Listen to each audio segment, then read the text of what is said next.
내가 너 상전으로 모시려고 결혼한 줄 알아? 밥 한 끼도 못 차리면서 너 같은 폐물은 도대체 어디에 써? 내 이름은 정혜인.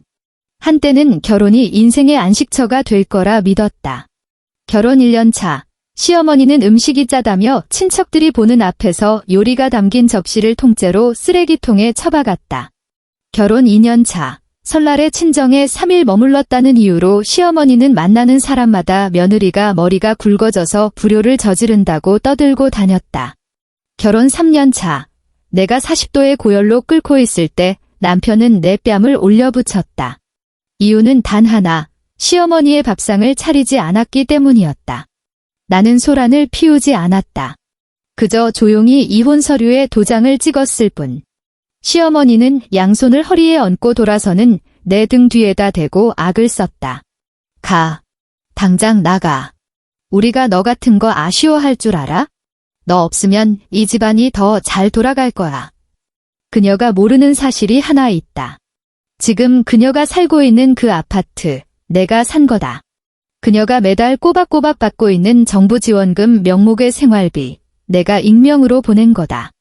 그녀 아들이 운영하는 회사의 최대 채권자, 그 역시 나다. 나는 그저 내 것을 하나하나 되찾아오는 것뿐이다. 그리고 머지않아 그들이 내 앞에 무릎 꿇고 3년 전 내게 퍼부었던 모욕적인 말들을 글자 하나하나 도로 주워 삼키는 꼴을 지켜볼 것이다. 본격적인 이야기를 시작하기 전에 구독과 좋아요를 눌러주신다면 더할 나위 없이 감사하겠습니다. 자, 그럼 편안한 마음으로 제 이야기를 들어주세요. 새벽 3시 47분. 서울 노원구의 한 낡은 아파트 5층. 정혜인의 손가락이 키보드 위에서 멈칫했다. 모니터 화면 속의 커서가 깜빡거리며 소리 없이 그녀를 재촉했다. 그녀는 방금 막 타이핑을 끝낸 문장을 뚫어지게 응시했다. 그녀는 마침내 깨달았다. 이 결혼은 시작부터 철저하게 잘못된 것이었음을. 손가락은 허공에서 굳어버린 채 차마 엔터키를 누르지 못하고 있었다. 창밖에서 쓰레기 수거차의 후진 경고음이 들려왔다. 날카롭고 신경질적인 소리가 고요한 새벽 공기를 갈랐다. 혜인은 무의식적으로 굳게 닫힌 안방 문을 힐끗 쳐다보았다. 남편 안태우가 그 안에서 자고 있었고 시어머니 오순자는 그 옆에 더 작은 방에서 잠들어 있었다. 그녀가 있는 이른바 서재라는 곳은 사실 베란다에 알루미늄 샤시를 덧대어 만든 공간에 불과했다. 겨울에는 얼음장처럼 춥고 여름에는 찜통처럼 찌는 그런 곳이었다. 지금은 12월 중순이었다. 라디에이터가 미세한 물소리를 내며 돌아가고 있었지만 온기는 거의 느껴지지 않았다. 그녀는 보풀이 잔뜩 일어난 낡은 카디건을 여미며 무릎 위에 얇은 담요를 끌어올렸다. 발가락 끝이 얼어서 감각이 없었다. 발을 담요 속으로 웅크리자 발 뒤꿈치가 의자 다리에 닿았고 금속의 차가운 냉기가 피부를 타고 종아리까지 기어올랐다. 컴퓨터 화면 오른쪽 하단의 시계가 3시 48분으로 바뀌었다. 4시 전까지는 이 챕터를 마무리 지어야 했다. 출판사 김대리가 오후에 보낸 메시지가 휴대폰 화면에 여전히 떠 있었다. 겨울바다 작가님, 오늘 업데이트 조금 당길 수 있을까요? 데이터 통계를 보니까 새벽 5시에 업로드했을 때 조회수가 점심때보다 37%나 높게 나오더라고요. 독자님들이 목이 빠져라 기다리고 계세요. 겨울바다. 그것은 그녀가 네이버 시리즈에서 4년 동안 활동하며 써온 필명이었다. 이 이름 뒤에 누가 숨어 있는지 아는 사람은 아무도 없었다. 직장 동료도, 남편도, 심지어 시어머니조차도 몰랐다. 그들에게 정혜인은 그저 월급 300만 원을 받는 평범한 회사원일 뿐이었다. 매일같이 새벽에 나가 밤늦게 들어오고 주말에도 출근해야 하는 그런 며느리. 그녀는 자신이 왜 항상 야근을 해야 하는지 설명한 적이 없었다. 아무도 물어보지 않았으니까. 혜인의 시선이 키보드 옆에 놓인 머그잔에 머물렀다. 커피는 이미 차갑게 식어 표면에 옅은 갈색 막이 생겨 있었다. 잔을 들어 한 모금 마시자 쓴 액체가 목구멍을 타고 넘어갔고 위장이 찌르르하게 경련을 일으켰다. 어제 점심 이후로 아무것도 먹지 못한 탓이었다. 먹을 시간이 없어서가 아니었다. 도저히 넘어가지 않아서였다. 저녁 식사 때였다. 시어머니가 먹다 남은 떡볶이 접시를 그녀 앞으로 쓱 밀어놓으며 그녀가 지긋지긋하게 봐온 표정을 지었다. 입꼬리는 살짝 아래로 처지고 미간은 찌푸려졌으며 눈빛에는 며느리를 샅샅이 훑어내리는 듯한 기색이 서려 있었다. 혜인아. 시어머니의 목소리는 높지도 낮지도 않게 딱 밥상머리에 모두가 들을 수 있을 만큼의 볼륨이었다. 너 얼굴 꼴 좀 봐라. 누렇게 뜬 게 꼭 밀랍 인형 같구나. 또 몰래 다이어트니 뭐니 하는 거냐? 그녀는 고개를 저었다. 아닙니다. 어머니. 아니긴 뭐가 아니야? 시어머니는 떡 하나를 집어 자신의 밥그릇에 옮겨 담았다. 그럼 왜 갈수록 비쩍비쩍 말라가는 거냐? 내가 누누이 말하지만 여자가 너무 마르면 못 쓴다. 몸에도 안 좋고 나중에 애 들어서는 것도 힘들어요. 또 아이 이야기다. 혜인은 고개를 숙이고 밥그릇에 담긴 쌀밥을 내려다보았다. 형광등 불빛을 반사하는 하얀 쌀알들이 마치 수만 개의 자잘한 벌레 알처럼 보였다. 위장이 다시 한번 쥐어짜듯 아파왔다. 태우야. 시어머니가 아들에게로 고개를 돌리자 목소리에 즉시 부드러운 윤기가 돌았다. 너도 쟤한테 한마디 좀 해라. 결혼한 지 3년이 다 되어가는데 배소식은 감감무소식이고 동네 사람들이 물어보면 애미가 아주 낯이 뜨거워서 대답을 못하겠다.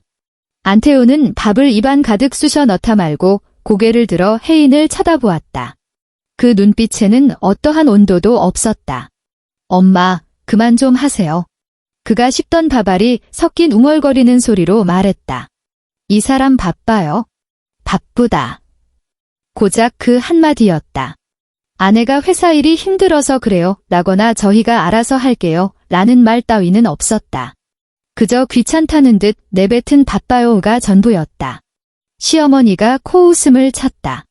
바빠. 바쁠 게 뭐 있어? 한 달에 고작 300만 원 벌어오는 주제에 무슨 대단한 유세라도 부린다는 거냐? 혜인의 젓가락이 허공에서 멈췄다. 젓가락을 쥔 손가락 마디가 하얗게 질렸다. 뭔가 말하고 싶었지만 목구멍이 손뭉치로 틀어막힌 것 같았다. 결국 그녀는 젓가락을 내려놓고 자리에서 일어났다. 어머니, 저 다 먹었습니다. 다 먹어. 밥그릇에 밥이 반이나 남았는데 뭘 다 먹었다는 거야? 시어머니의 목소리가 앙칼지게 치솟았다. 내가 한 밥이 맛이 없어서 그러냐? 아니요. 그게 아니라 속이 좀 됐어.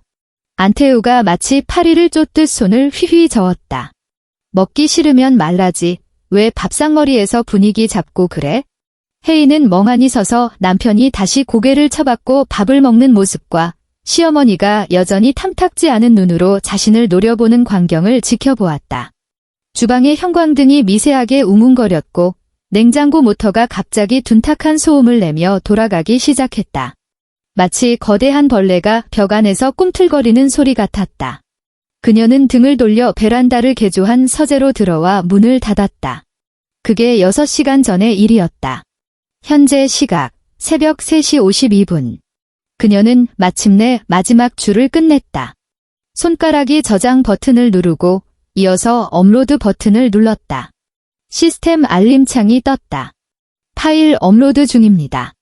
잠시만 기다려 주십시오. 그녀는 의자 등받이에 몸을 기대고 눈을 감았다. 뒷목이 돌덩이처럼 딱딱하게 굳어 있었고 왼쪽 어깨가 욱신거렸다. 오른쪽 손목에는 바늘로 찌르는 듯한 통증이 느껴졌다.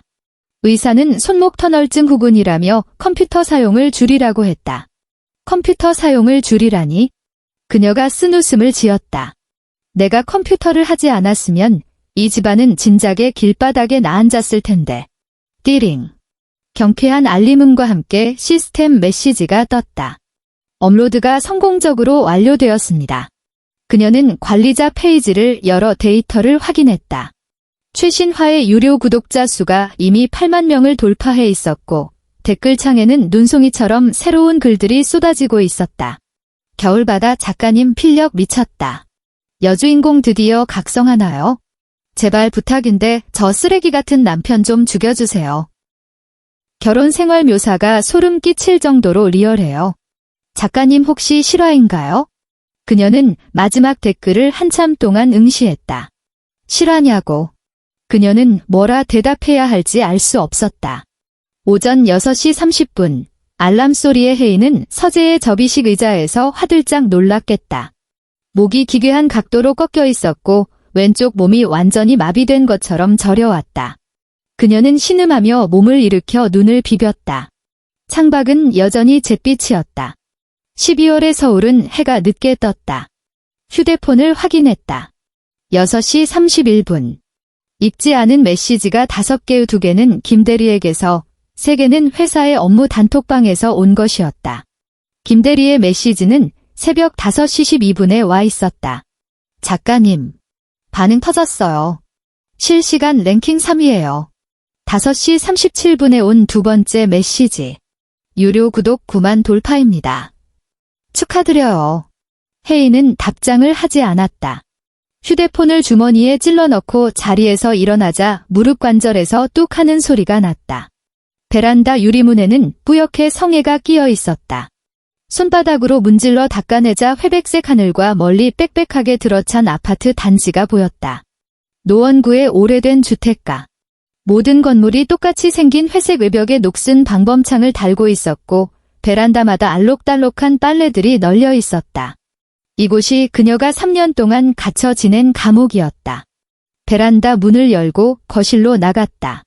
시어머니 방문은 닫혀 있었고 안방에서는 남편의 코는 소리가 들려왔다. 낮고 규칙적인 마치 엔진이 공회전하는 듯한 소리였다. 주방으로 들어가 냉장고를 열었다. 형광등이 두어 번 깜빡거리다 켜졌다.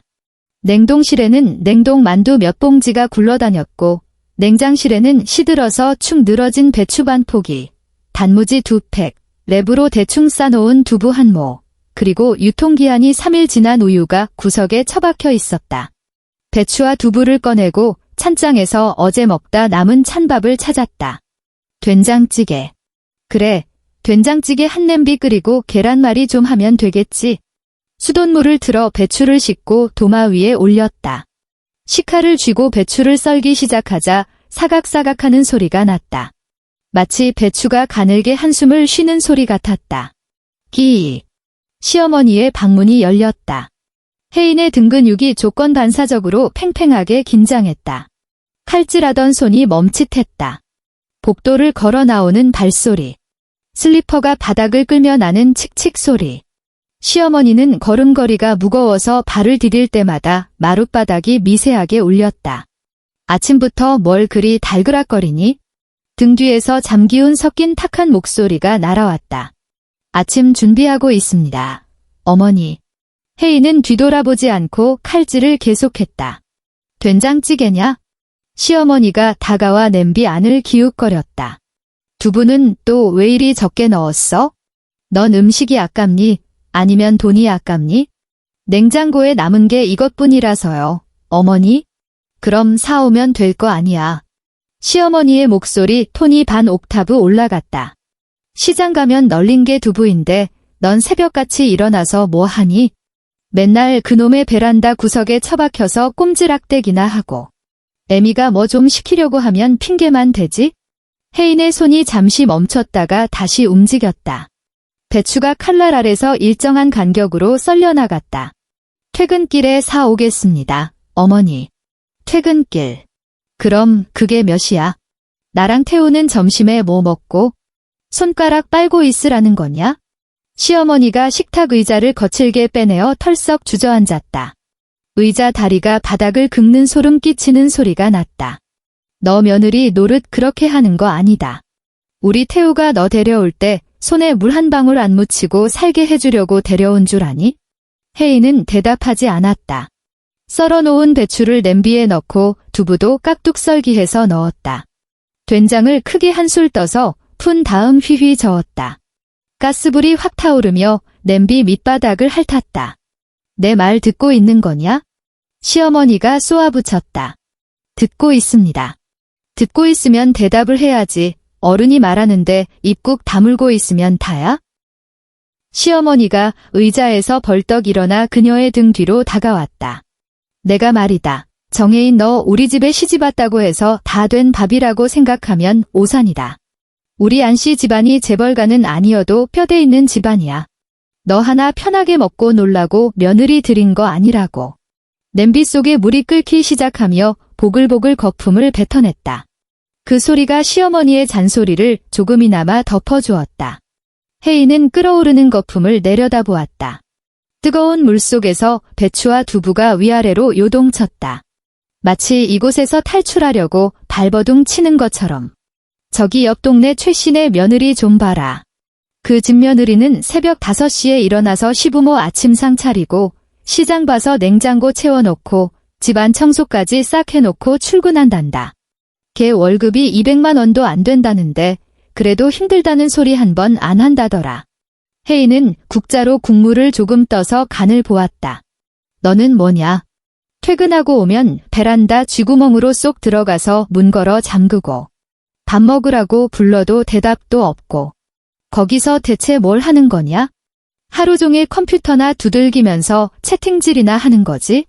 국물이 좀 싱거웠다. 된장을 반 스푼 더 넣었다. 내 말 명심해라. 너 그따위 태도 안 고치면 조만간 태우도 못 참는 날이 올 거다. 그때 가서 쫓겨나고 나서 땅을 치고 후회해도 소용없어.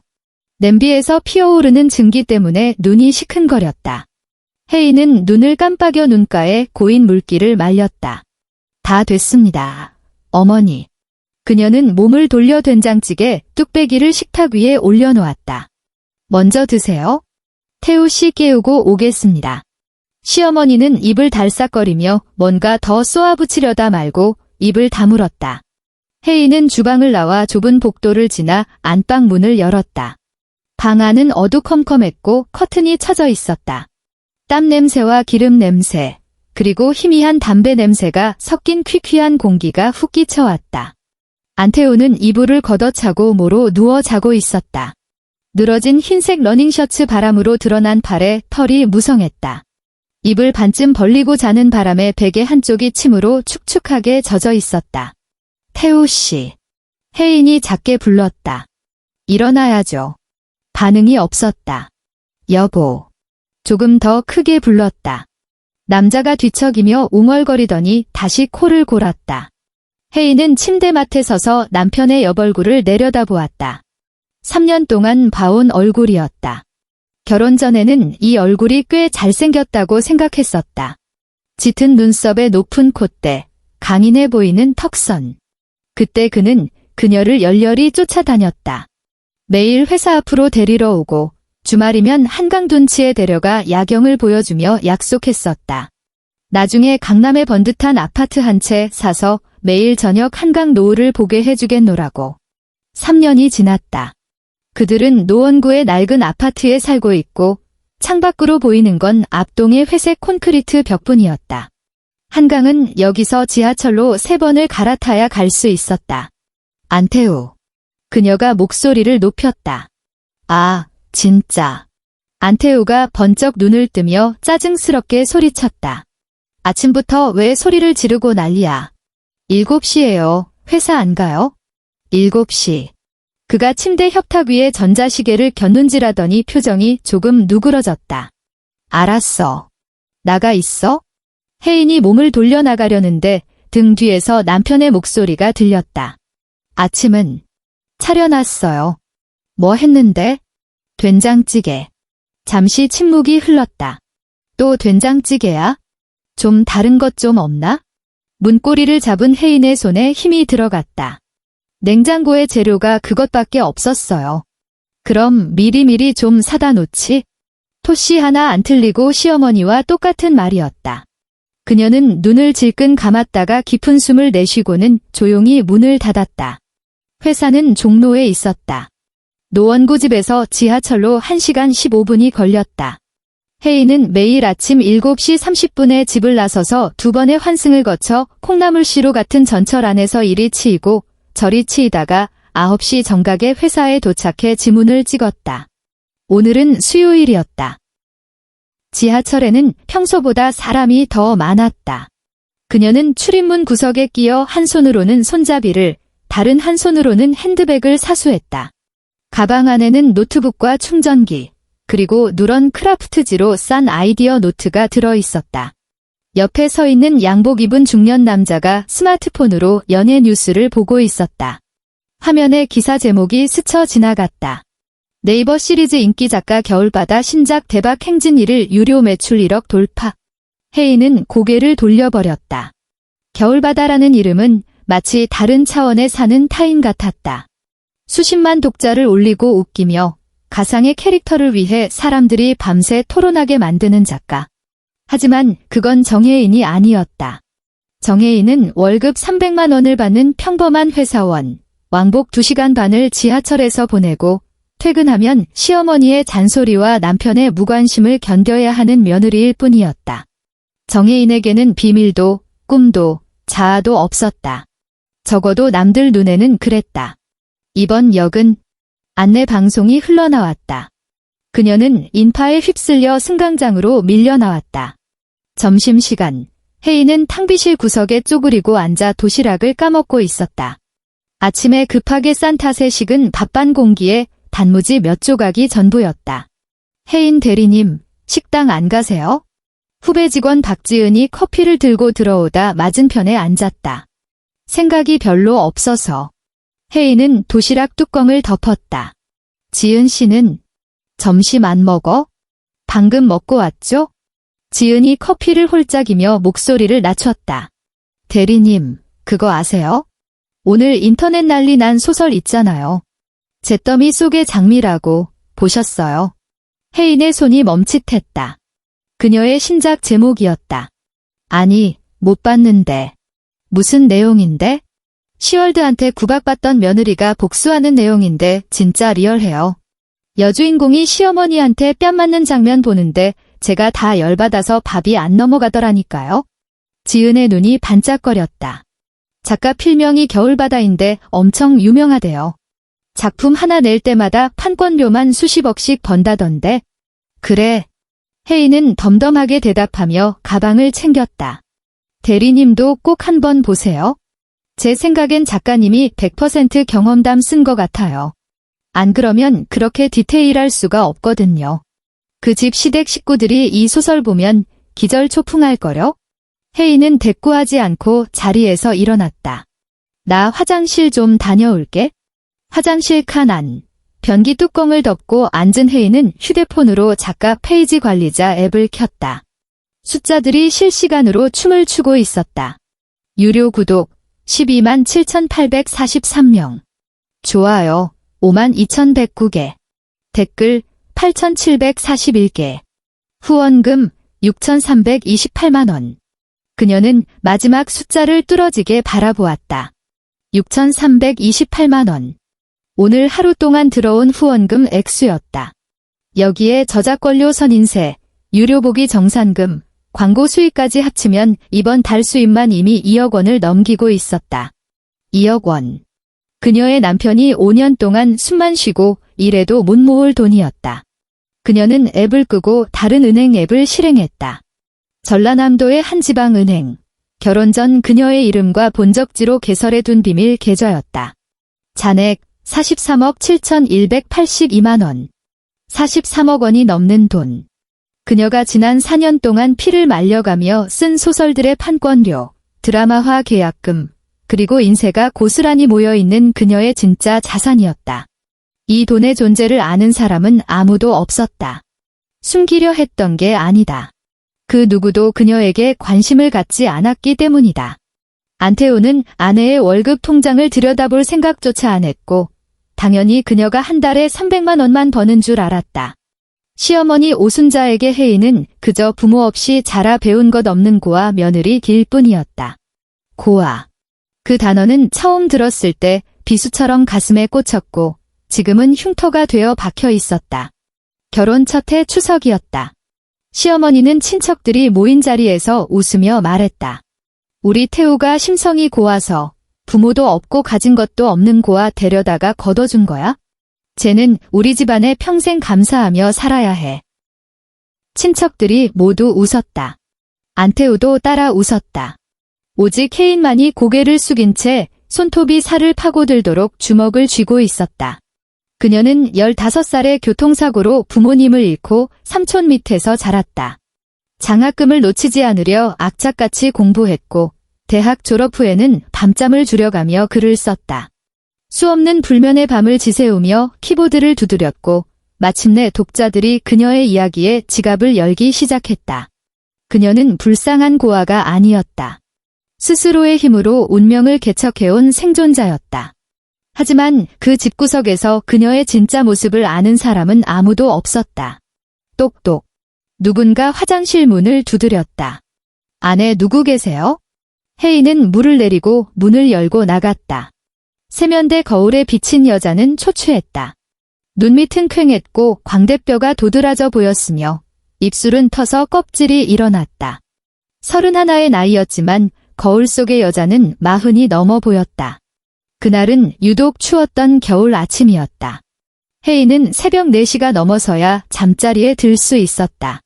출판사의 마감 독촉이 빗발쳤다. 이번 달 안으로 완결 원고를 넘겨야 한다는 압박감에 그녀는 3일 밤을 꼬박 새우다시피 했다. 새벽 3시 56분, 마침내 마지막 마침표를 찍었다. 저장, 업로드. 그리고는 베란다 의자에 쓰러지듯 누워 야른 담요를 덮고 기절하듯 잠이 들었다. 얼마나 잤을까? 뿌연 꿈속에서 누군가 그녀의 어깨를 거칠게 흔들어댔다. 귀청을 찢는 듯한 고함 소리가 웅웅거리며 들려왔다. 일어나. 해가 중천인데 언제까지 처자빠져 있을 거야. 그녀는 억지로 눈꺼풀을 들어 올렸다. 머리가 깨질 듯이 아팠다. 관자놀이를 망치로 두들기는 것 같았다. 온몸이 불덩이처럼 뜨거운데 동시에 사시나무 떨듯 오한이 들었다. 목구멍은 사포로 문지른 듯 까끌거렸다. 직감적으로 알 수 있었다. 고열이었다. 시어머니 오순자가 그녀 앞에 서 있었다. 얼굴은 잔뜩 독이 올라 불그락푸르락했다. 지금이 7시 반이야. 쌀독 빈 것도 몰랐니? 아침밥도 안 하고 우리 모자를 굶겨주길 작정이야? 혜인의 입술이 달싹거렸다. 목소리는 쇳소리가 섞여 거의 나오지 않았다. 어머니, 저 열이 너무 많이 나서. 열. 시어머니가 코웃음을 쳤다. 열나면 밥 안 먹어도 되니? 열나면 이렇게 팔자 좋게 늘어져 자도 되는 거야? 나 젊었을 땐 40도 고열에도 밭에 나가 일했어. 요즘 젊은 것들은 아주 배가 불렀지, 엄살만 늘어서는. 그녀는 잠시 말을 멈추더니 경멸 어린 눈빛으로 쏘아붙였다. 너 꾀병이지? 일하기 싫어서 쇼하는 거지? 혜인은 의자 팔걸이를 붙잡고 일어나려 안간힘을 썼다. 하지만 현기증이 몰려와 세상이 빙글빙글 돌았고 시어머니의 얼굴이 일그러진 물감처럼 뭉개져 보였다. 다리에 힘이 하나도 들어가지 않았다. 결국 그녀는 중심을 잃고 의자 위로 다시 무너져 내렸다. 그때 발자국 소리가 들렸다. 안태우였다. 부스스한 머리에 잠옷바람으로 나타난 그는 아내가 의자에 널브러져 있는 꼴을 보자마자 미간을 구겼다. 아침부터 이게 무슨 난리야? 혜인은 고개를 들어 남편을 바라보았다. 찰나의 순간 그녀는 그가 다가와 자신을 부축해 줄 거라 기대했다. 3년 전 연애 시절 그녀가 발을 헛디디기만 해도 사색이 되어 달려오던 그였으니까. 하지만 다음 순간 그녀의 고개가 옆으로 획 돌아갔다. 짝! 날카로운 파열음이 좁은 베란다를 울렸다. 왼쪽 뺨이 불에 댄 듯 화끈거렸다. 귀에서 삐 하는 이명이 들렸고 눈앞이 하얗게 번쩍였다. 너 지금 뭐 하자는 거야? 시위해. 안태우의 목소리는 냉동실에서 꺼낸 얼음장보다 차가웠다. 엄마가 밥 좀 차리라는데 그게 그렇게 힘들어? 밥 하나 제대로 못 차릴 거면 내가 너랑 왜 결혼했어?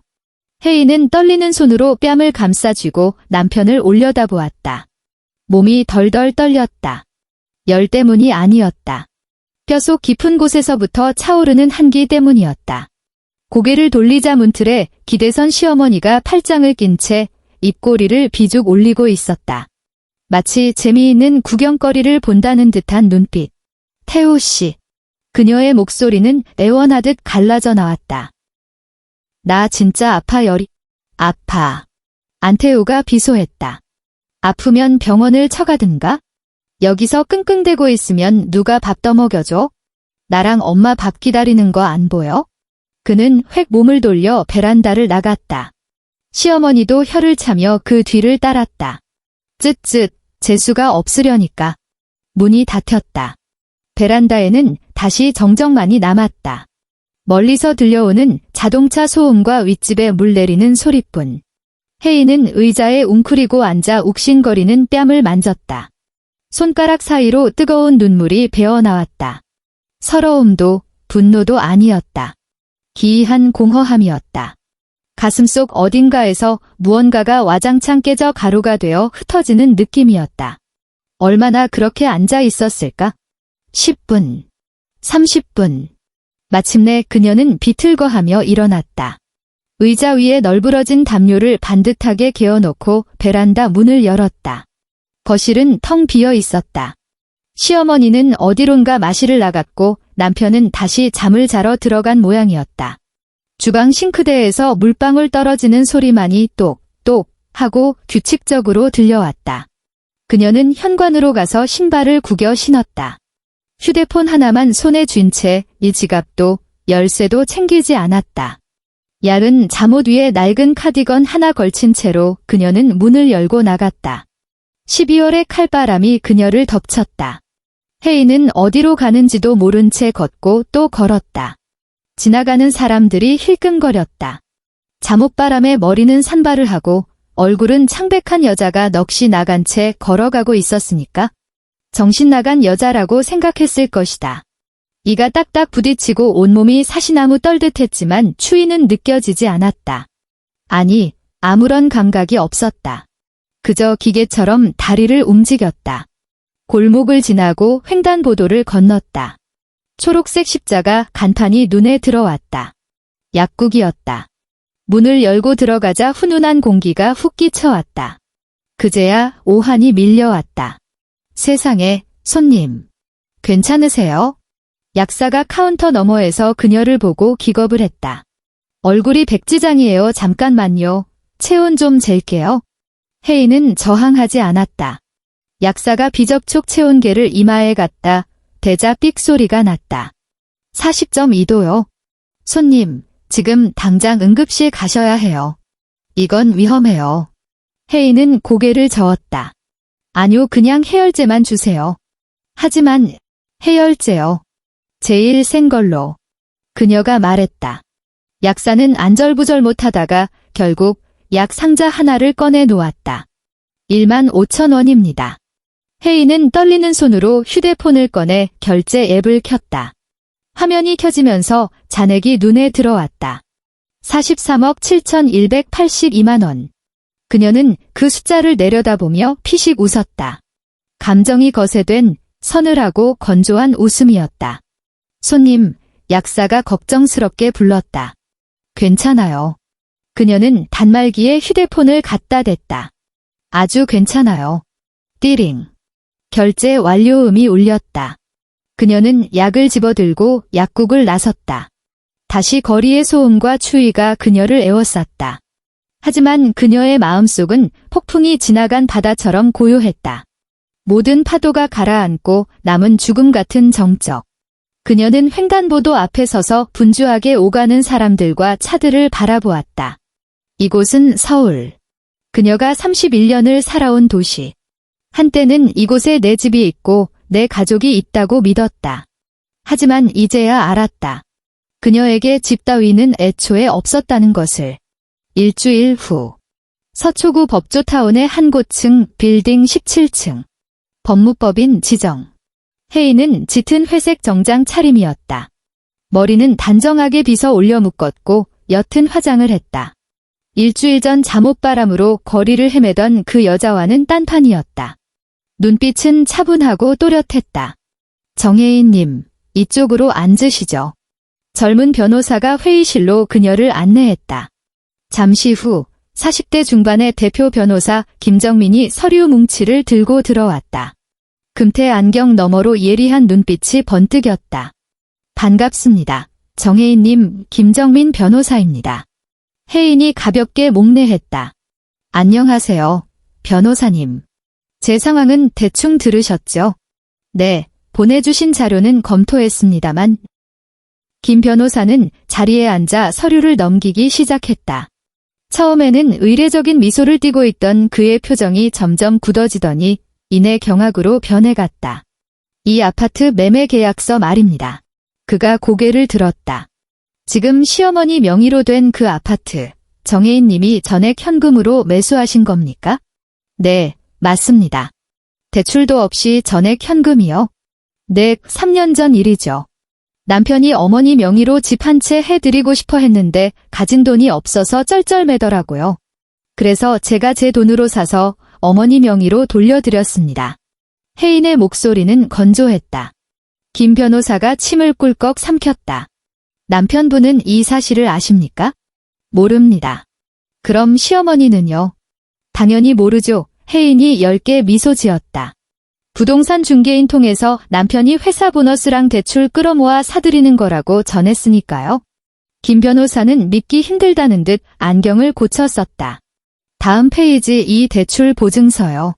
2년 전 남편 회사 운전자금 3억 원. 이것도 정혜인 님이 보증서신 겁니까? 내 은행 대출이 막혀서 부도나게 생겼길래 제가 제 예금 담보로 처리했습니다. 이것도 남편은 모릅니다. 그냥 은행에서 심사가 잘 풀린 줄 알아요. 김 변호사는 깊은 숨을 내쉬며 마지막 장을 넘겼다. 자산 증명서였다. 그 숫자를 본 변호사의 눈동자가 크게 흔들렸다. 43억. 그의 목소리가 떨렸다.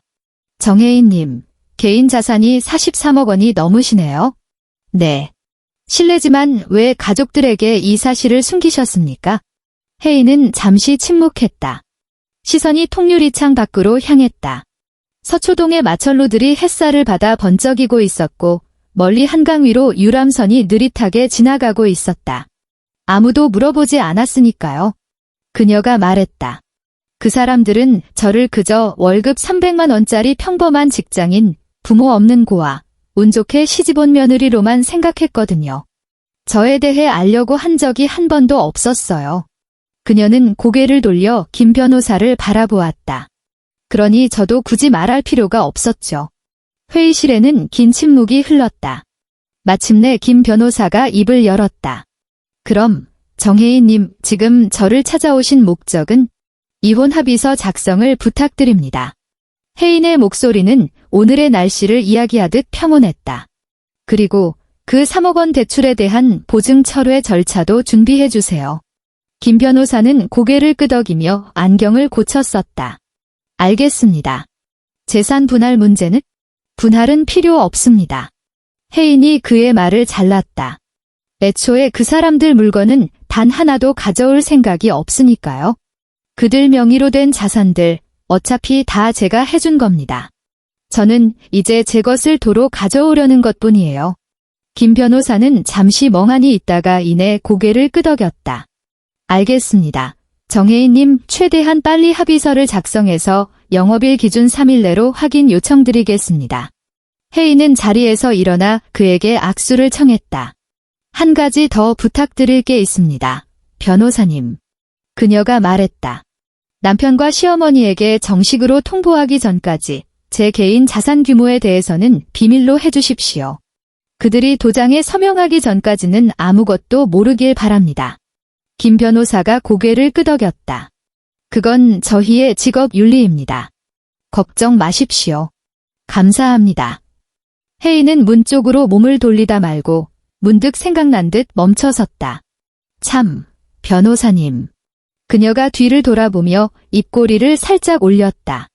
그 43억 원은 은행 계좌에 있는 유동 자금일 뿐이에요. 저작권 수익이랑 투자 수익은 아직 포함되지 않았거든요. 그녀는 멍해진 김 변호사의 표정을 보며 가볍게 웃음을 터뜨린 뒤 문을 열고 나갔다. 이혼 합의서에 도장을 찍는 날은 1월 중순이었다. 서울에는 막 큰 눈이 내린 뒤였다. 혜인은 약속 시간보다 30분 일찍 법률사무소에 도착해 회의실에서 기다리고 있었다. 검은색 캐시미어 코트 안에 하얀 원피스를 받쳐 입고 굽 3cm의 가죽 부츠를 신었다. 어깨 위로 자연스럽게 늘어뜨린 머리카락과 옅은 화장. 그녀는 여유롭고 차분해 보였으며 어딘가 모르게 은은한 광채가 도는 듯 했다. 김 변호사는 그녀를 보고 순간 알아보지 못할 뻔했다. 일주일 전 이곳에 앉아있던 눈빛이 퀭하고 초췌했던 그 여자가 맞나 싶을 정도였다. 정혜인님이 그가 따뜻한 차를 건넸다. 오늘 안색이 아주 좋아 보이십니다. 감사합니다. 혜인이 찻잔을 받았다. 그 사람들은 왔나요? 방금 전화가 왔는데 10분 정도 후에 도착한다고 합니다. 혜인은 고개를 끄덕이며 차를 한 모금 마셨다. 10분 후 회의실 문이 벌컥 열렸다. 먼저 들어온 건 안태우였다. 짙은 남색 패딩 점퍼 안에 구겨진 셔츠를 입고 있었고 머리는 까치집을 지은 데다 수염도 깎지 않아 며칠 밤을 설친 사람처럼 보였다. 그는 문을 들어서자마자 회의 테이블에 앉아있는 혜인을 발견하고 걸음을 멈칫했다. 그의 얼굴에 복잡한 감정이 스쳐 지나갔다.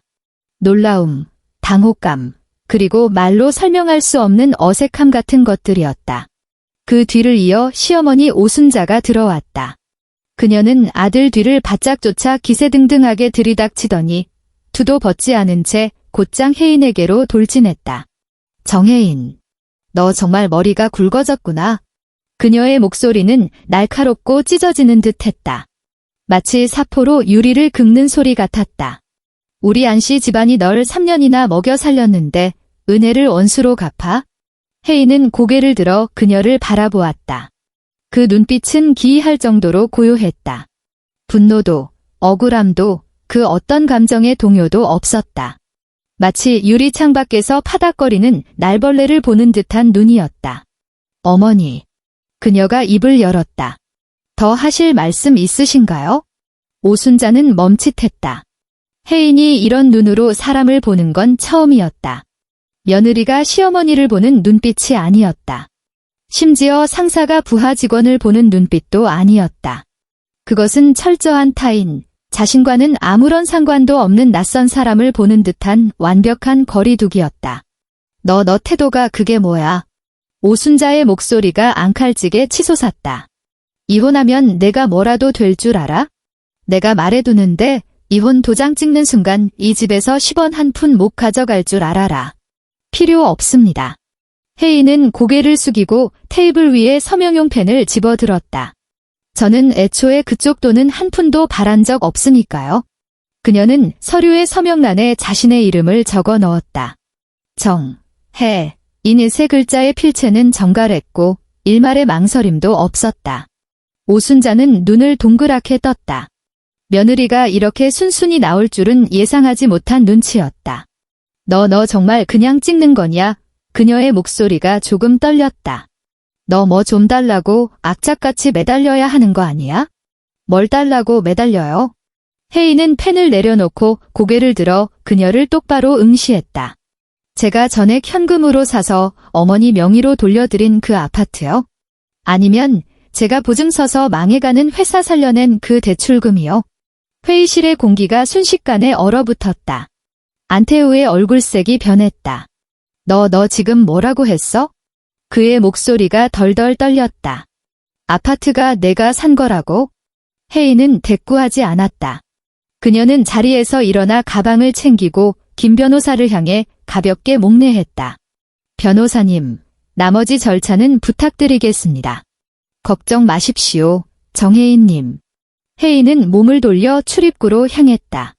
오순자 앞을 지나칠 때 그녀는 잠시 걸음을 멈췄다. 노인은 여전히 멍한 표정으로 서 있었다.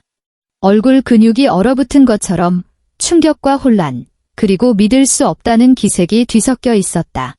어머니. 혜인이 입을 열었다. 목소리는 아주 작고 나직했다. 지난 3년 동안 어머니가 매달 꼬박꼬박 받으셨던 그 50만 원짜리 사회복지 수당 말이에요. 그녀가 엷게 미소 지었다. 그거 정부에서 준 거 아니에요? 제가 보낸 겁니다. 오순자의 얼굴이 순식간에 햇빛으로 변했다. 혜인은 그녀를 지나쳐 문을 밀고 밖으로 나갔다. 등 뒤에서 안태우의 목소리가 들려왔다. 물에 빠진 사람이 지푸라기라도 잡으려는 듯 뚝뚝 끊어지는 목소리였다. 혜인아 잠깐만 내 말 좀 들어봐. 그녀는 뒤돌아보지 않았다. 한 달 후, 안태우는 회사 정문 앞에 서서 은행 직원들과 제복 입은 집행관들이 건물 안으로 들어가는 것을 지켜보고 있었다. 그들의 손에는 법원의 강제 집행 명령서가 들려 있었다. 3억 원 대출에 대한 보증이 철회되면서 은행은 일주일 내로 새로운 담보를 제공하지 않으면 대출금 전액을 조기 회수하겠다고 통보했었다. 그에게는 새로운 담보가 없었다. 이 작은 건자재 회사는 그가 8년 동안 몸바쳐 일해온 곳이었다. 말단 영업사원으로 시작해 영업팀장까지 그는 이곳에서 정년퇴직할 줄 알았다. 하지만 이제 모든 것이 끝났다. 그는 문과에 서서 집행관들이 사무실 책상, 컴퓨터, 복사기에 빨간 딱지를 붙이는 광경을 지켜보았다. 그 붉은 종이 조각들이 마치 핏빛 상처처럼 보여 눈이 시렸다. 팀장님. 경리과 여직원이 붉어진 눈시울로 뛰어왔다. 그 보증인이 정말 정혜인 씨였어요. 안태우는 대답하지 못했다. 그는 휴대폰을 꺼내 혜인의 번호를 눌렀다. 이미 수십 번도 더 걸어본 번호였다. 매번 결과는 똑같았다. 지금 거신 번호는 없는 번호입니다. 확인 후 다시 걸어주시기 바랍니다. 그는 다시 걸었다. 여전히 없는 번호였다. 같은 시각, 노원구의 아파트. 오순자는 방바닥에 주저앉아 은행 거래 내역서를 손에 쥐고 있었다. 아침 일찍 구청에 가서 확인하고 받아온 것이었다. 이번 달 사회복지수당이 왜 들어오지 않는지 따지러 갔다가 들은 대답은 충격적이었다. 전산망에는 그녀의 수급 기록이 아예 존재하지 않는다는 것이었다. 매달 들어오던 50만 원은 개인 이체였다. 보낸 사람, 정혜인. 그녀는 그 세 글자를 한참 동안 노려보았다. 눈이 시큰거리고 시야가 흐려질 때까지. 장롱 안에는 며칠 전 대청소를 하다가 침대 및 잡동사니 속에서 찾아낸 낡은 계약서가 있었다. 누런 서류 봉투는 색이 바랬지만 그 안의 글씨는 선명했다. 매수인, 정혜인. 지불 방식, 전액 현금 완납. 소유권 이전 대상, 오순자. 이 계약서가 왜 여기 있는지 알 수 없었다. 중개인이 실수로 흘리고 간 것일 수도, 아니면 혜인이 일부러 남겨둔 것일 수도 있었다. 어쨌든 진실은 눈앞에 있었다. 그녀가 3년 동안 내 집이라 유세 떨며 살았던 이 아파트는 아들이 사준 게 아니었다. 그녀가 매일같이 타박하고 무시하고 깔보던 그 며느리가 제 돈으로 10원 한 푼 남김없이 완불하고 그녀의 명의로 돌려준 것이었다. 도어락이 풀리고 안태우가 들어왔다. 그의 얼굴은 흑빛이었고 눈가는 붉게 충혈되어 있었다. 마치 영혼이 빠져나간 사람처럼 비틀거리며 걸어오더니 오순자 앞에 털썩 무릎을 꿇었다. 엄마. 그의 목소리가 모래를 씹은 듯 거칠었다. 우리 끝났어. 오순자는 고개를 들어 아들을 바라보다가 다시 손에 쥔 계약서를 내려다보았다. 입을 열어 뭔가 말하려 했지만 목구멍에서 쇳소리만 났다. 결국 그녀는 계약서를 구겨쥐고 바닥에 엎드린 아들을 끌어안은 채 소리 없이 눈물을 흘렸다. 보증이 사라지자 은행은 빚 독촉을 시작했다. 안태우 회사의 계좌가 동결되었고 월급이 밀리자 직원 30여 명이 노동청에 집단 진정을 넣었다. 법원은 곧 판결을 내렸다. 안태우에게 체불임금과 위약금 등 총 1억 7천만 원을 지급하라는 명령이었다. 그나마 남아있던 차량, 예금, 보험까지 전부 강제 집행되었고 손목시계와 금목걸이까지 경매로 넘어갔다. 불과 3개월 만에 그는 번듯한 영업팀장에서 거액의 빚더미에 앉은 실업자로 전락했다. 신용등급은 바닥을 쳤고 통장은 압류되었으며 신용카드조차 만들 수 없게 되었다. 그는 미친 사람처럼 전화를 걸어댔다. 혜인에게. 친구의 친구를 통해 어렵게 알아낸 그녀가 지금 쓰고 있다는 새 번호였다. 첫 번째 통화. 전원이 꺼져 있어 비소리 후 그는 다시 걸었다. 5번째, 50번째, 100번째, 300번째가 되었을 때였다. 여보세요? 연결이 되었다. 그의 손이 덜덜 떨리기 시작했고 목소리도 덩달아 요동쳤다. 혜인아 나야, 태우. 내가 나 미워하는 거 알아? 하지만 엄마가 정말 죽으려고. 그래, 제발 우리 좀 살려줘. 수화기 너머로 3초간 침묵이 흘렀다. 그리고 낯선 남자의 목소리가 들려왔다. 여보세요? 누구시죠? 이건 제가 방금 개통한 폰인데요. 이 번호 쓰시던 분은 이미 번호 바꾸신 것 같은데요. 안태우는 멍하니 굳어버렸다. 천천히 휴대폰을 귀에서 떼어내 화면에 뜬 번호를 응시했다. 그 번호는 이미 그녀에게서 철저히 버려진 뒤였다. 마치 그녀가 이 결혼 생활을 버린 것처럼 깨끗하게 미련 한 톨 없이. 오순자는 수소문 끝에 혜인이 다녔던 직장 주소를 알아냈다. 강남구에 있는 작은 출판사였다. 혜인이 이미 퇴사했다는 사실을 모르는 오순자는 그녀가 여전히 그곳에 다니는 줄만 알았다. 그녀는 출판사 정문 앞에서 하루 종일 기다렸다. 아침 8시부터 저녁 7시까지. 겨울바람이 칼날처럼 얼굴을 베고 지나갔고 손발은 꽁꽁 얼어 감각이 없었다. 입술은 보라색으로 질려 있었다. 마침내 땅거미가 완전히 내려앉았을 때 택시 한 대가 정문 앞에 섰다. 혜인이 차에서 내렸다. 그녀는 미세 캐시미어 코트에 옅은 회색 머플러를 두르고 고급 가죽 핸드백을 들고 있었다. 3개월 전과는 비교도 안 될 만큼 세련되고 활기찬 모습이었다. 오순자는 그녀를 알아보고 즉시 달려들어 손목을 낚아챘다. 혜인아. 그녀의 목소리는 울음이 섞여 갈라져 있었다. 애미가 빈다. 제발. 지나가던 사람들이 걸음을 멈추고 호기심 어린 눈으로 쳐다보았다. 혜인은 자신의 손목을 잡은 그 손을 내려다보았다. 거칠고 마디가 굵은 손톱 밑에 낀 때가 지워지지 않는 노인의 손. 평생 집안일만 해온 손이자 수없이 그녀를 밀치고 삿대질했던 바로 그 손이었다. 제발 살려다오. 오순자는 그 자리에 무릎을 꿇었다. 차가운 보도블록 위에 털썩 주저앉아 한때 그토록 거만했던 얼굴로 눈물을 펑펑 쏟아냈다. 우리 태우가 정말 갈 데가 없어. 내가 적선하는 셈치고 우리가 한 식구였던 정을 봐서라도. 주변의 수군거림이 커졌다. 누군가는 휴대폰을 꺼내 촬영을 시작했고 누군가는 혀를 찼다. 혜인은 바닥에 무릎 꿇은 노인을 내려다보았다. 그녀의 눈빛은 고인 물처럼 잠잠했다. 아주머니. 그녀가 입을 열었다. 어머니가 아니었다. 아주머니였다. 사람 잘못 보셨어요. 오순자가 멍하니 고개를 들었다. 저는 아주머니가 말씀하시던 아무것도 배운 것 없는 고아일 뿐이잖아요. 혜인의 목소리는 높지도 낮지도 않게 딱 주변 사람들이 들을 수 있을 만큼 또렷했다. 운 좋게 시집왔다고 하셨던 그 며느리 말이에요. 저 같은 게 무슨 능력으로 아주머니를 돕겠어요. 그녀는 잡힌 손목을 빼내고 무릎 꿇은 노인을 비켜서서 뒤도 돌아보지 않고 빌딩 안으로 걸어 들어갔다. 유리문이 등 뒤에서 천천히 닫히며 밖의 칼바람과 노인의 통곡 소리를 차단했다. 반년 후 서울의 한 대학병원 심뇌혈관센터 중환자실. 오순자는 침대에 누워 있었다. 온몸에 튜브가 주렁주렁 매달려 있었고 인공호흡기가 규칙적인 기계음을 내뱉고 있었다. 뇌경색이었다.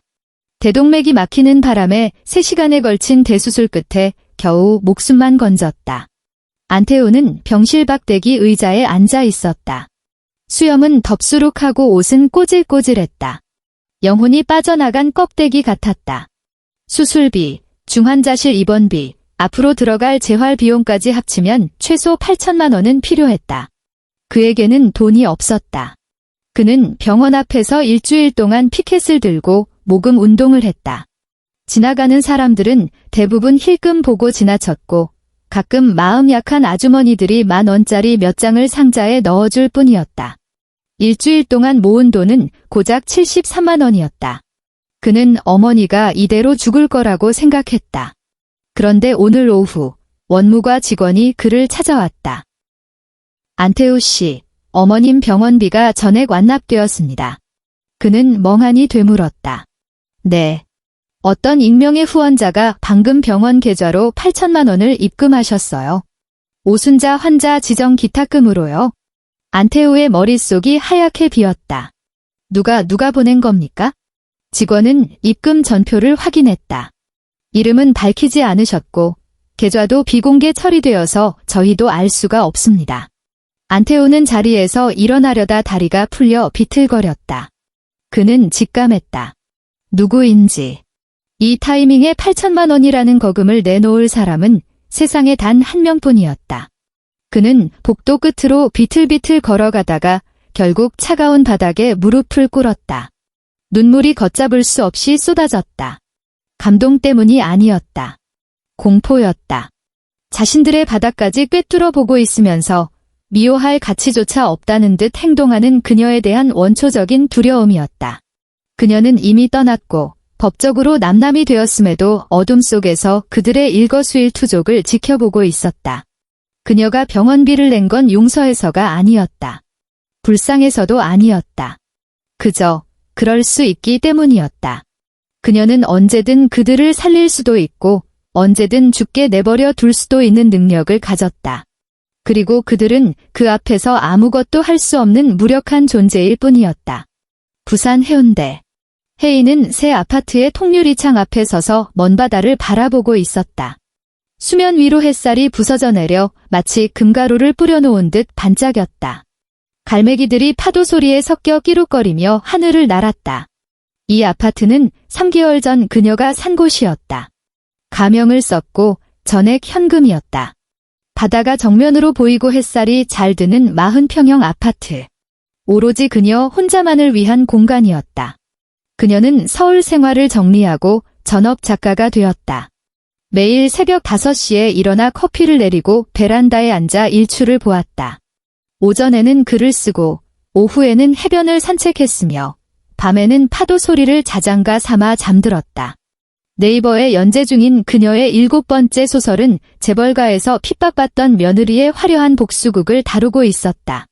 댓글은 이미 10만 개를 넘어섰다. 겨울바다 작가님 필력 미쳤다.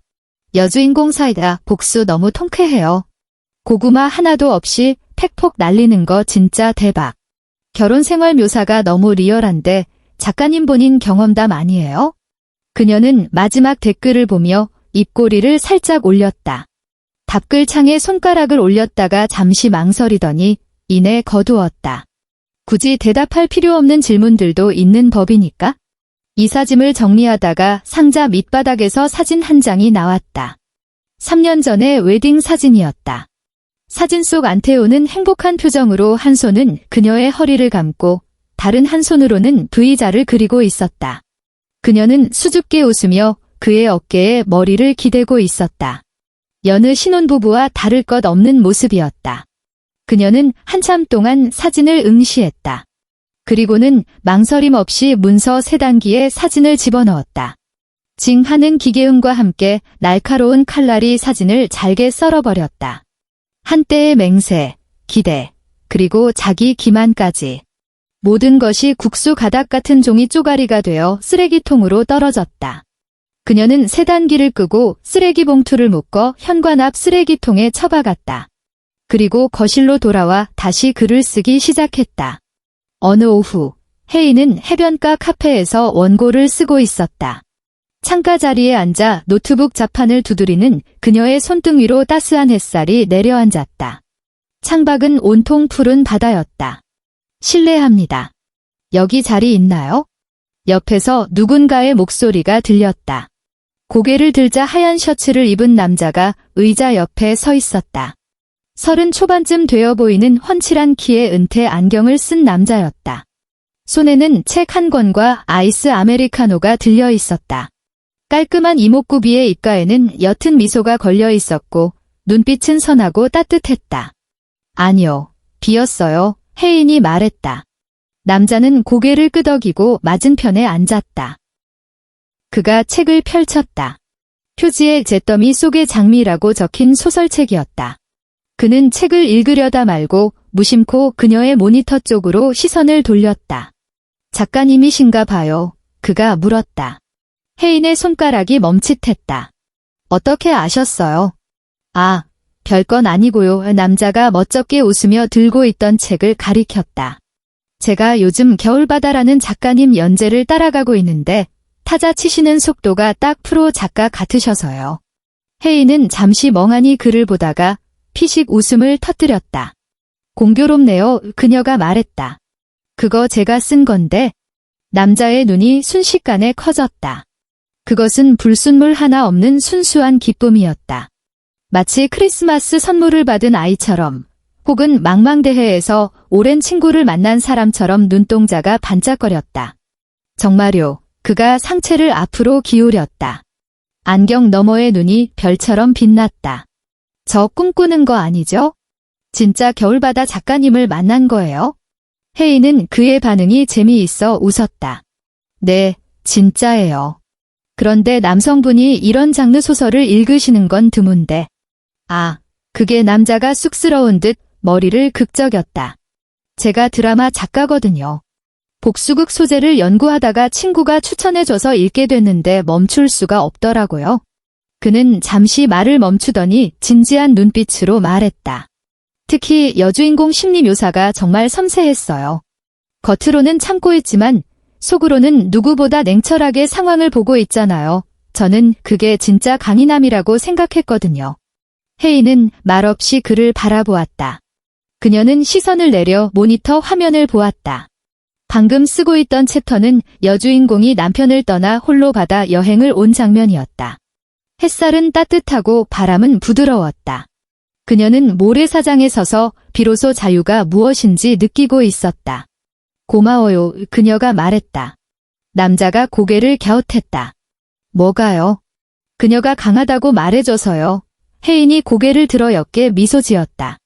많은 사람이 참는 건 비겁한 거고 복수는 독한 거라고 생각하잖아요.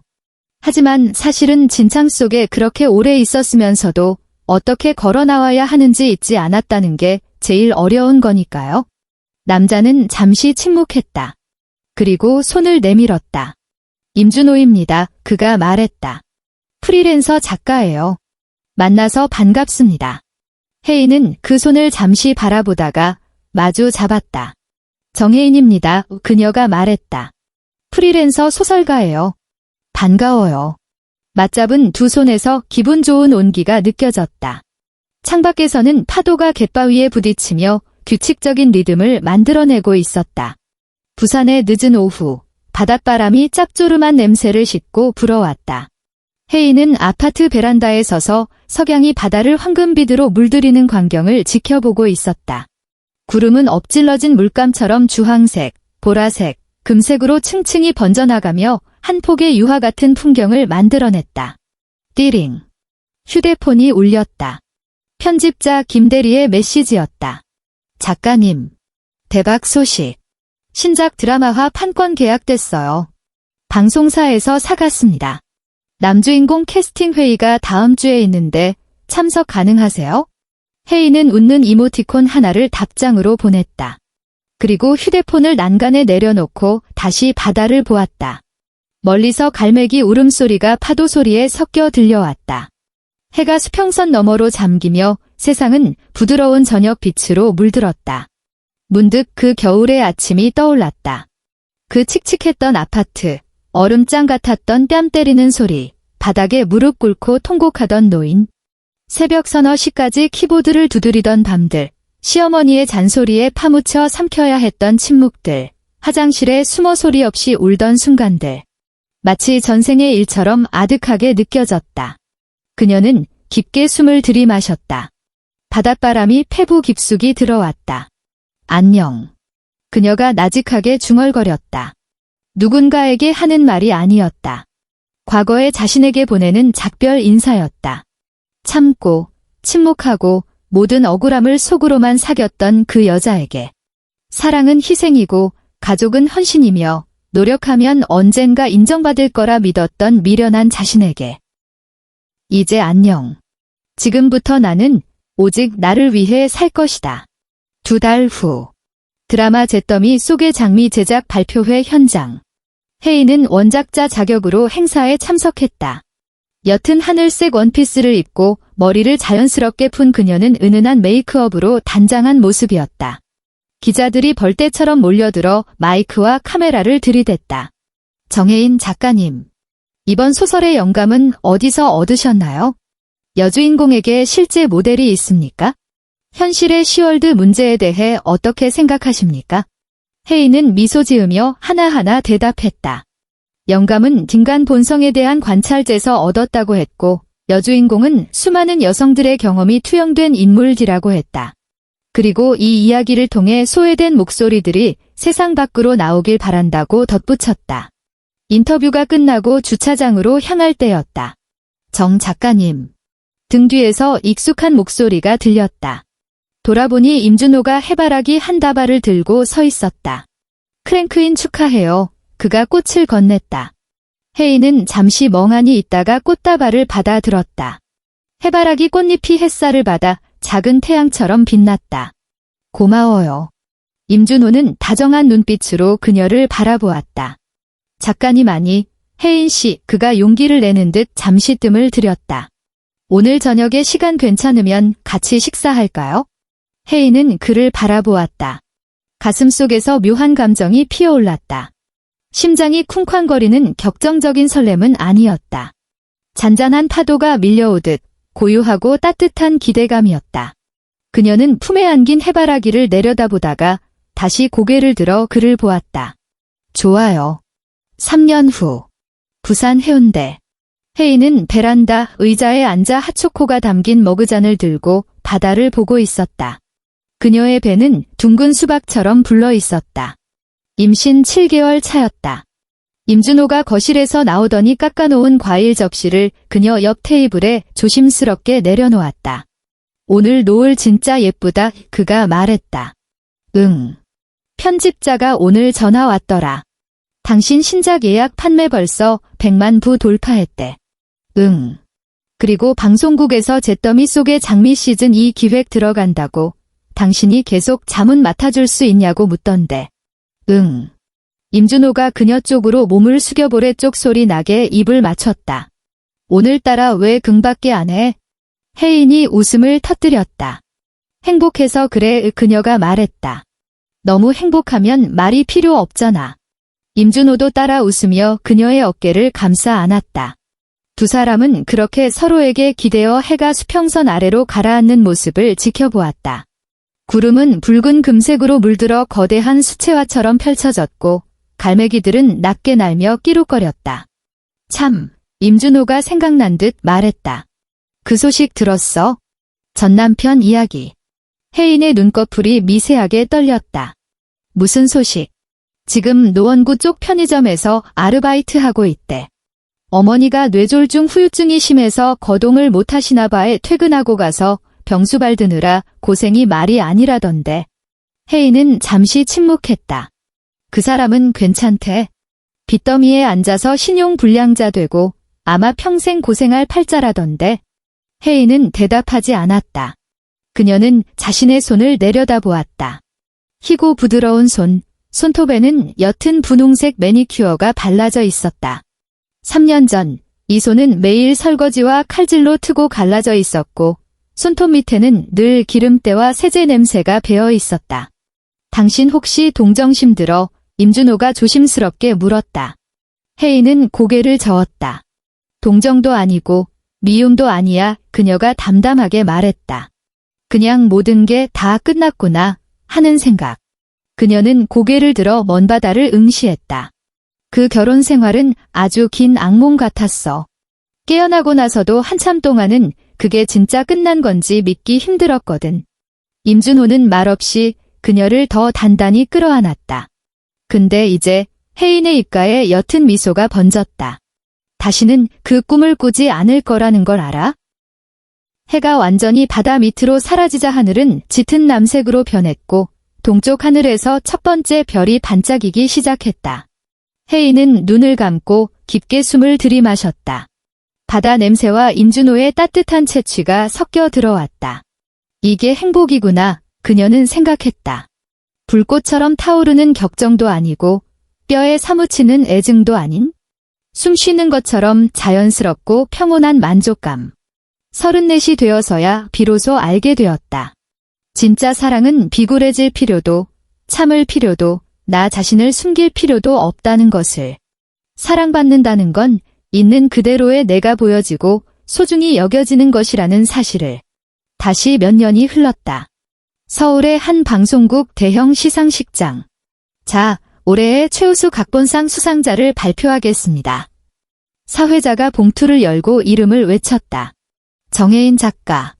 잿더미 속의 장미. 객석에서 우레와 같은 박수가 터져나왔다. 혜인은 자리에서 일어나 짙은 남색 드레스 자락을 휘날리며 천천히 무대로 걸어나갔다. 조명이 그녀를 비췄고 그녀의 눈동자는 스포트라이트를 받아 별처럼 빛났다. 감사합니다. 그녀가 마이크 앞에 섰다. 이 상을 어둠 속에서 홀로 분투하고 있는 모든 분께 바치고 싶습니다. 그녀는 잠시 말을 멈추고 객석 어딘가를 바라보았다. 그곳에는 임준호와 그들의 2살배기 딸이 앉아 있었다. 아이는 아빠 품에 안겨 세상 모르고 잠들어 있었다. 한때 저는 영원히 그 어둠 속에 갇혀 있을 거라고 생각했습니다. 그녀가 말을 이었다. 하지만 스스로를 포기하지 않는다면 언젠가 반드시 빛은 찾아온다는 걸 알게 되었습니다. 그녀는 트로피를 높이 들어 올리며 활짝 웃었다. 이것은 복수에 관한 이야기가 아닙니다. 스스로를 구원하는 이야기입니다. 저의 여정에 함께 해주셔서 감사합니다. 객석의 박수 소리가 더욱 커졌다. 혜인은 깊이 허리 숙여 인사하고 무대를 내려왔다. 시상식이 끝나고 혜인은 딸을 안고 임준호와 함께 방송국 정문을 나섰다. 밖에는 보슬비가 내리고 있었고 흙냄새와 풀냄새가 섞인 비 냄새가 났다. 엄마, 품에 안긴 아이가 눈을 비비며 깼다. 엄마 상 받았어? 응, 받았어. 혜인이 아이의 이마에 입을 맞췄다. 그럼 엄마 기분 좋아? 응, 좋아. 아이가 까르르 웃으며 고사리 같은 손으로 혜인의 볼을 감쌌다. 그럼 지은이도 좋아. 옆에서 우산을 받쳐든 임준호가 모녀를 보며 다정하게 웃었다. 가자, 그가 말했다. 집으로. 혜인은 고개를 끄덕였다. 세 사람은 우산 하나에 의지해 빗속으로 걸어 들어갔다. 우산 위로 떨어지는 빗소리가 사각사각 귓가를 간지럽혔다. 멀리 도시의 불빛들이 빗물에 번져 형형색색으로 빛나고 있었다. 혜인은 고개를 들어 그 불빛들을 바라보았다. 오래전 그녀도 이런 밤에 홀로 서울거리를 헤매던 적이 있었다. 지치고 막막하고 내일이 보이지 않던 그 밤들. 그때의 그녀는 상상조차 못했을 것이다. 언젠가 이렇게 많은 사람들의 축복 속에 상을 받게 될 줄은? 나를 진심으로 사랑해주는 남편과 토끼 같은 딸, 그리고 진짜 내 집이 생길 줄은? 그리고 언젠가 내가 진정으로 완벽하게 행복해질 줄은? 혜인은 깊게 숨을 들이마셨다. 비 냄새 사이로 서늘한 바람이 스쳤다. 그녀는 품 안의 딸을 내려다보고 다시 곁에 선 남편을 올려다보았다. 집에 가자. 그녀가 나직하게 말했다. 비는 여전히 내리고 있었다. 하지만 그녀는 알고 있었다. 구름 뒤에는 이미 눈부신 햇살이 기다리고 있다는 것을.